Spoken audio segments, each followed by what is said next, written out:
Ernest Muçi mund të largohet nga Trabzonspor.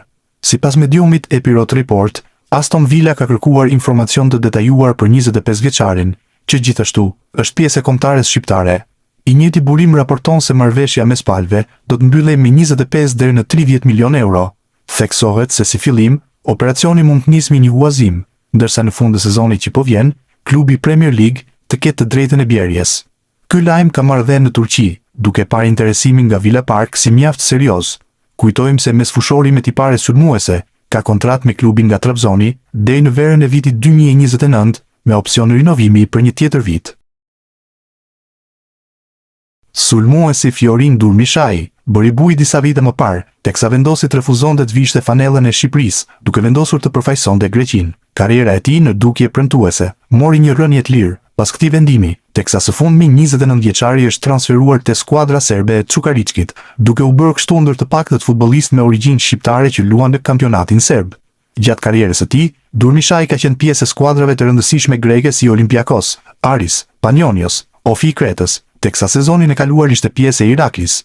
Ai gjithashtu ka luajtur edhe në kampionatin Shqipriot dhe atë belg, teksa numëron 9 ndeshje me kombëtaren U21 të Shqipërisë, si dhe një gol të shënuar. Yasir Hasani do të rikthehet tek Esteghlal. Panorama Sport mëson ekskluzivisht se palët kanë arritur marrëveshjen që Hasani të luajë sërish në Iran. Disa ditë më parë u raportua për prishjen e kontratës nga ana e Hasanit, ndërkohë situata ka ndryshuar dhe sulmuesi i kombëtares do t'i bashkohet Esteghlalit.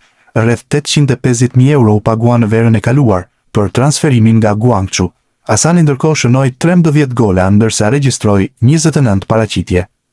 Disa ditë më parë u raportua për prishjen e kontratës nga ana e Hasanit, ndërkohë situata ka ndryshuar dhe sulmuesi i kombëtares do t'i bashkohet Esteghlalit. Rreth 850.000 euro u pagua në verën e kaluar për transferimin nga Guangzhou. Hasani ndërkohë shënoi 13 gola ndërsa regjistroi 29 paraqitje. Ray Manaj pritet të ketë një rol të rëndësishëm në Sivasspor në sezonin e ri, teksa trajneri i skuadrës turke Ismet Tashdemir ka shprehur pritshmëri të larta për sulmuesin shqiptar.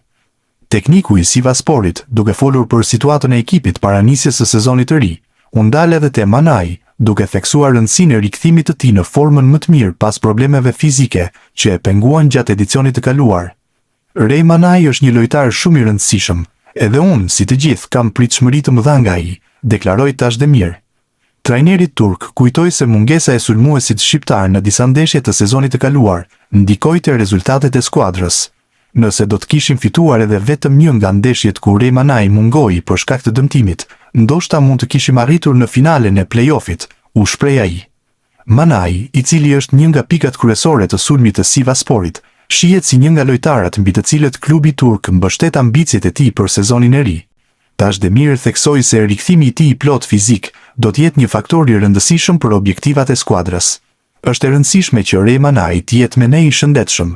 Shpresojmë që së bashku me të dhe lojtarët e tjerë ta përballojmë sezonin në mënyrën më të mirë, përfundoi trajneri i Sivassporit. E ardhmja e Kristian Aslanit te Interi vazhdon të jetë në pikpyetje. Mesfushori i kombëtares shqiptare mbetet një nga emrat që mund të largohet nga skuadra zikaltër gjatë kësaj merkatoje, ndërsa drejtuesit e klubit po shqyrtojnë mundësitë për një transferim të mundshëm. Pavarësisht të zërave për largimin, trajneri Kristian Kivu i dha minuta shqiptarit në miqësoren e parë të fazës përgatitore, ku Interi fitoi me rezultatin e thellë 16-0 ndaj skuadrës gjermane SV Assen. Ajo që tërhoqi më shumë vëmendjen ishte pozicioni i Aslanit në fushë. Ndryshe nga roli i tij natyral në mesfush, tekniku rumun e aktivizoi si qendërmbrojtës në pjesën e parë të ndeshjes, duke testuar aftësinë e tij për të ndërtuar lojën nga prapavia. Sipas mediave italiane, bëhet fjalë për një provë taktike të Kivus, i cili kërkon që mbrojtësit e tij të kenë cilësi në qarkullimin e topit. Megjithatë, ky eksperiment nuk konsiderohet si një sinjal se Aslani do të ketë një rol të ri në skuadër. Raportimet në Itali vijojnë të theksojnë se mesfushori shqiptar mbetet në listën e lojtarëve që mund të largohen para mbylljes së merkatos, ndërsa Sassuolo është opsion. Interi synon të gjejë një zgjidhje përfundimtare për kartonin e tij, ndërsa interesi nga klube të tjera nuk mungon.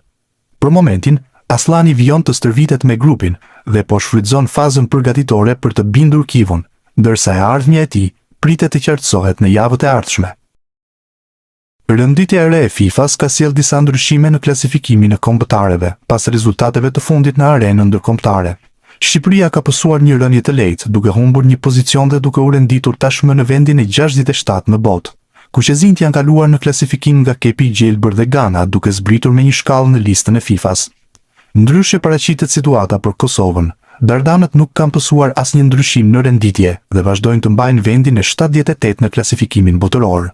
Në krye të renditjes ka ndryshuar lideri. Spanja është ngjitur në vendin e parë pas triumfit në Kupën e Botës 2026, duke kaluar Argjentinën, e cila tashmë renditet e dyta. Pozicionet pas tyre plotësohen nga Franca dhe Anglia, dy skuadrat e tjera që arritën fazat e fundit të turneut. Përfaqësuesit shqiptare dhe kosovare do të synojnë përmirësimin e pozicioneve të tyre në vazhdim, përmes rezultateve pozitive në ndeshjet e ardhshme ndërkombëtare, duke nisur nga shtatori në Ligën e Kombeve, ku natyrisht synohet vendi i parë në grupet respektive dhe të tentohet Europiani nëpërmjet këtij kompeticioni. Luis Hasa nuk është pjesë e miqësores që Napoli po luan me Arezon. Ky fakt shton zërat që 22 vjeçari do të prezantohet te Frosinone në vazhdim.